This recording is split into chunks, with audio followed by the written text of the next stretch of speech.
देखिए, उन्होंने तो पूरे लोकतंत्र को पिंजरे में बंद कर रखा है। ममता जी पहला आईने में अपना चेहरा देखे कि उनके वहाँ लोकतंत्र है क्या, प्रजातंत्र है क्या। वहाँ प्रतिदिन हत्या होती है लोगों की। मुझे लगता है कि जो इलेक्शन कमीशन है कोई पिंजरे में बंद महीना नहीं है। मतलब इलेक्शन कमीशन को पूरी आजादी है। इलेक्शन कमीशन अपने तरीके से काम करता है। क्लैरिफिकेशन तो क्लियर नहीं है। ममता बनर्जी तो साबित दिया। सबूत ये है कि एक ही नंबर में बंगाल का वोटर है और हरियाणा के वोटर है, या पंजाब के वोटर है, ये गुजरात के वोटर है। इसी चुनाव आयोग ने आपको बंगाल में जिताया। इसी चुनाव आयोग ने कांग्रेस पार्टी को बहुत सी बात जिताया और पार्टियों को इनके जो चुनाव आयोग के जो ही इसी प्रबंधन में जो चुनाव हुए, तो अब आप उसके बाद हार जाओगे तो कहोगे चुनाव आयोग है, फिर कहोगे ईवीएम है, फिर कहोगे कि प्रशासन है, पता नहीं क्या क्या करोगे। तो मुख्य चुनाव आयुक्त ज्ञानेश कुमार को लेकर के ममता बनर्जी ने जो बयान दिया है, इसके बाद अब सियासत काफी ज्यादा गर्माती हुई दिखाई दे रही है। दरअसल आपको बता दें कि ममता बनर्जी ने मुख्य चुनाव आयुक्त ज्ञानेश कुमार की ईमानदारी को लेकर के सवाल उठाए और इसी के साथ ही उन्होंने कहा कि कैसे चुनाव आयोग महाराष्ट्र और हरियाणा के बाद अब बंगाल में भी वोटर लिस्ट में धांधली करने की कोशिश कर रहा है, जिसके बाद बीजेपी ने सीधे तौर पर ममता बनर्जी पर बड़ा हमला बोला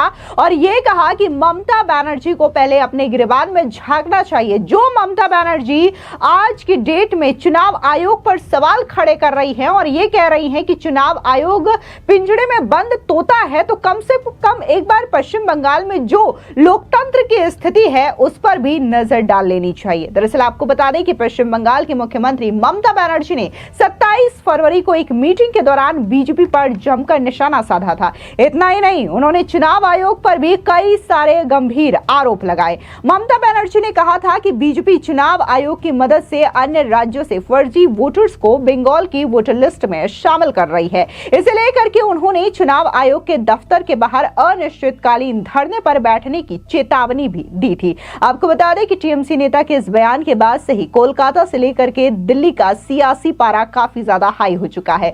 अब बंगाल बीजेपी ने मुख्यमंत्री ममता बनर्जी के खिलाफ सीधे तौर पर मोर्चा खोल दिया है। आपको बता दें कि पश्चिम बंगाल के विधानसभा में नेता प्रतिपक्ष शुवेंदु अधिकारी ने ममता के बयान को लेकर के निर्वाचन आयोग को एक खत भी लिखा है।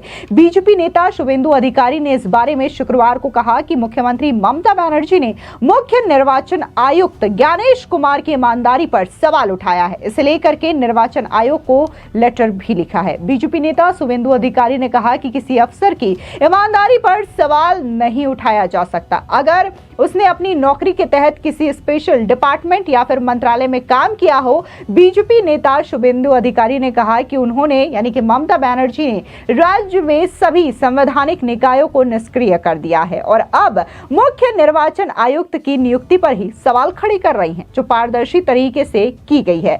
पश्चिम बंगाल के मुख्य निर्वाचन अफसर को एक अन्य पत्र सौंपने के बाद बीजेपी नेता शुवेंदु अधिकारी ने यह दावा किया है कि ममता बनर्जी ने मुख्य निर्वाचन आयुक्त के रूप में ज्ञानेश कुमार की ईमानदारी पर सवाल खड़े किए हैं। इतना ही नहीं, आपको बता दें कि बीजेपी के नेता कैलाश विजयवर्गीय ने भी ममता बनर्जी पर जोरदार निशाना साधते हुए ये कहा कि मैंने तो खुद चुनावों के दौरान पश्चिम बंगाल की स्थिति देखी, वहां का प्रभारी था, उस दौरान कैसे वहां पर बूथ कैप्चरिंग हुआ करती थी, हत्याएं होती थी। उन्होंने साफ तौर से कहा कि चुनाव आयोग या बीजेपी को बोलने से पहले ममता बनर्जी को खुद आईना देखना चाहिए। सुनिए कैलाश विजयवर्गीय का ये बयान। देखिए, उन्होंने तो पूरे लोकतंत्र को पिंजरे में बंद कर रखा है।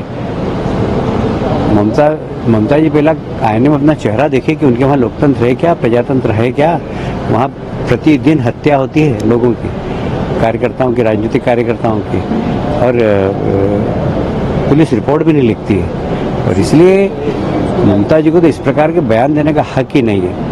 इस देश में यदि हिंसा की राजनीति के लिए कोई जिम्मेदार है और प्रजातंत्र की हत्या करने के लिए कोई जिम्मेदार है तो ममता जी हैं। उन्हें तो चुनाव आयोग के बारे में बोलना ही नहीं चाहिए। क्या चुनाव आयोग होने के बाद भी बंगाल में पारदर्शी चुनाव होते हैं क्या? 50% पोलिंग पे कब्जा होता है। मैं तो वहाँ का 6 साल प्रभारी रहा। वहाँ नेक्सस है पुलिस, गुंडों और राजनीतिक लोगों का, जो कि चुनाव में पूरी तरीके से पोलिंग बूथ पे कब्जा करते हैं और चुनाव जीतते हैं। यदि जिस दिन बंगाल में स्वतंत्र चुनाव हो जाए ममता जी की पार्टी की जमानत जब्त हो जाए वहाँ। इसके अलावा रामदास अठावले का बयान भी सामने आया। उनका साफ तौर से कहना है कि ममता बनर्जी आज चुनाव आयोग को बंद पिंजरे का तोता करार दे रही हैं, तो ऐसा कैसे हो सकता है? सुनिए रामदास अठावले क्या कुछ कह रहे हैं। मुझे लगता है कि जो इलेक्शन कमीशन है कोई पिंजरे में बंद महीना नहीं है। मतलब इलेक्शन कमीशन को पूरी आजादी है। इलेक्शन कमीशन अपने तरीके से काम करता है और वोटर हर एक को बढ़ाने का अधिकार है, क्योंकि जो मतलब लिस्ट में नाम जिनका नहीं है उनको अपना नाम दाखिल करने का अधिकार होता है। जो नए नौजवान लोग अभी 18 साल के बन चुके हैं उनको भी अपने वोटर्स में नाम लिखने का, नाम करने का अधिकार होता है। उसको कोई एज का लिमिट तो 18 ही है, लेकिन जिसका पहले वोटर्स में नाम आया नहीं है, ऐसे लोग दोबारा वोटर्स में नाम डालने के लिए फॉर्म भरते हैं। तो माननीय ममता बनर्जी इतनी सीनियर नेता है और उनको पूरी जानकारी है, तो इसलिए आरोप लगाना ठीक नहीं है। मतलब इलेक्शन कमीशन कोई बंद पिंजरे में मैना है ऐसा बोलना ठीक नहीं है। और जितने वोट बढ़ाना है उतना वोट बढ़ाने का अधिकार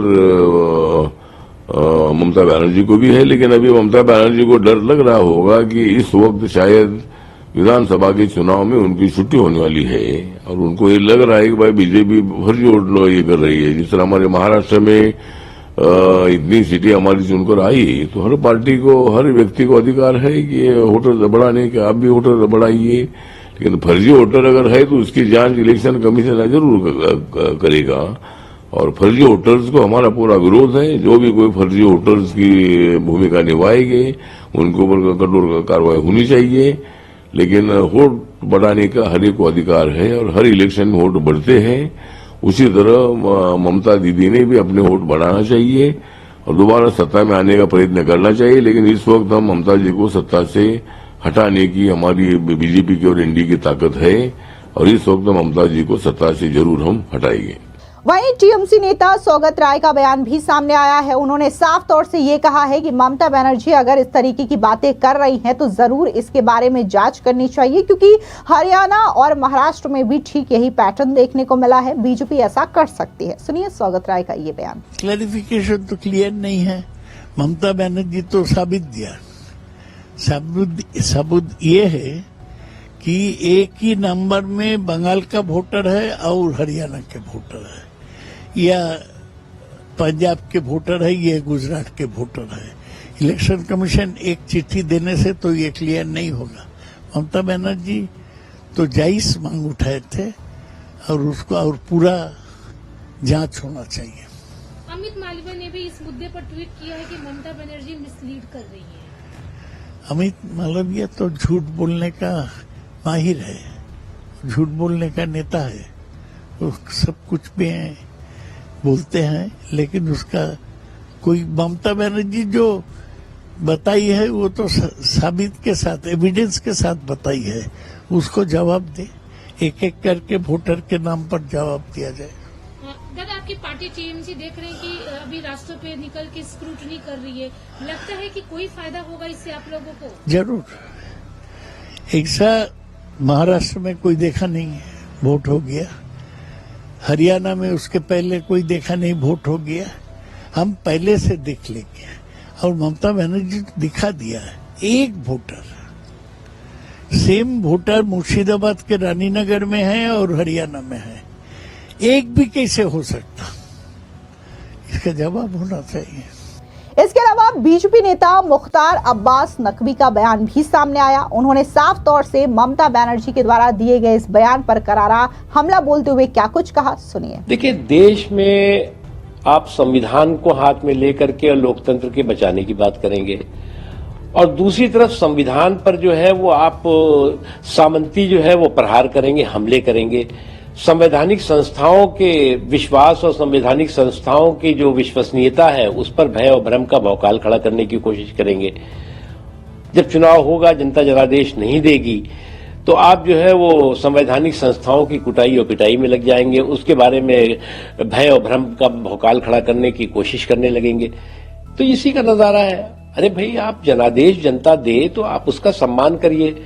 आपको जनादेश जनता ने दिया, इसी चुनाव आयोग ने आपको बंगाल में जिताया, इसी चुनाव आयोग ने कांग्रेस पार्टी को बहुत सी बात जिताया, और पार्टियों को इनके जो चुनाव आयोग के जो ही इसी प्रबंधन में जो चुनाव हुए, तो अब आप उसके बाद हार जाओगे तो कहोगे चुनाव आयोग है, फिर कहोगे ईवीएम है, फिर कहोगे कि प्रशासन है, पता नहीं क्या क्या करोगे। तो मुझे लगता है इस तरह के जो बहानेबाजी है वो सियासी सेहत के लिए हानिकारक है। दरअसल आपको बता दें कि ममता बनर्जी ने मुख्य निर्वाचन आयुक्त के रूप में ज्ञानेश कुमार की नियुक्ति पर चिंता जताते हुए आरोप लगाया था कि बीजेपी संवैधानिक निकाय पर प्रभाव डालने की कोशिश कर रही है। दरअसल कोलकाता के नेताजी इंडोर स्टेडियम में टीएमसी के राज्य सम्मेलन को संबोधित करते हुए ममता बनर्जी ने बीजेपी पर निर्वाचन आयोग के समर्थन से अन्य राज्यों के फर्जी वोटर्स के नाम वोटर लिस्ट से जोड़ने का आरोप भी लगाया। उन्होंने दावा किया कि पार्टी ने दिल्ली और महाराष्ट्र विधानसभा चुनाव में जीत हासिल करने के लिए भी इसी तरीके की रणनीति अपनाई थी। वहीं बीजेपी ने कहा है कि प्रभारी मुख्य निर्वाचन अधिकारी के समक्ष ये मांग भी रखी गई है कि जिलों में सभी सीनियर अफसर के साथ एक डिजिटल कॉन्फ्रेंस आयोजित की जाए और उन्हें यकीन दिलाया जाए कि वे बिना किसी डर के स्वतंत्र रूप से काम कर सकते हैं। उन्होंने कहा कि मुख्यमंत्री ने अतिरिक्त रिटर्निंग अधिकारियों और अन्य निर्वाचन अधिकारियों की ईमानदारी के बारे में निराधार आरोप लगाए हैं। विपक्ष के नेता शुभेंदु अधिकारी ने कहा कि चुनाव प्रक्रिया से संबंधित मामलों में निर्वाचन आयोग सर्वोच्च प्राधिकारी है और जिले में सभी अफसर्स को निडरता और ईमानदारी से काम करना चाहिए। आपको बता दें कि जिस तरीके से ममता बनर्जी ये आरोप लगा रही हैं, कहीं ना कहीं इस चीज को लेकर के अगर हम बात राहुल गांधी की करें तो उन्होंने भी कुछ समय पहले एक साझा प्रेस कॉन्फ्रेंस की थी, जिसमें राहुल गांधी के अलावा संजय राउत के अलावा सुप्रिया सुले भी शामिल थी, जहां पर राहुल गांधी ने कई सारे वोटर लिस्ट दिखाए थे और ये कहा था कि कैसे महाराष्ट्र में जीत हासिल करने के लिए बीजेपी ने इस तरीके से धांधली की है। आपको याद दिला दे कि चुनाव होने से पहले राहुल गांधी हों या फिर अन्य जो विपक्षी दल के नेता हों, वो लगातार अपने चुनाव जीतने की बात सुनिश्चित कह रहे थे, लेकिन जैसे ही उन्होंने जैसे ही रिजल्ट सामने आया और वो चुनाव हार गए तो पहले तो उन्होंने ईवीएम पर ठीकरा फोड़ा, लेकिन जब ईवीएम को लेकर के तमाम चीजें साफ हो गई, क्योंकि बार बार राजीव कुमार जो कि पुराने निर्वाचन अधिकारी रहे, उन्होंने कई दफा ईवीएम को लेकर के साफ तौर से ये ऐलान किया था कि जिन्हें भी ईवीएम पर डाउट है वो आकर के ईवीएम को हैक करके दिखाए। हालांकि इस बात पर जो विपक्षी दल है वो फेल हो गया, तो अब उन्होंने वोटर लिस्ट में धांधली की नई बात सामने लाई है और ये बताया कि बीजेपी इस तरीके से हर राज्यों में चुनाव जीतती है। फिलहाल इस पूरी खबर पर आपकी क्या राय है, कमेंट सेक्शन में जरूर बताएं। धन्यवाद।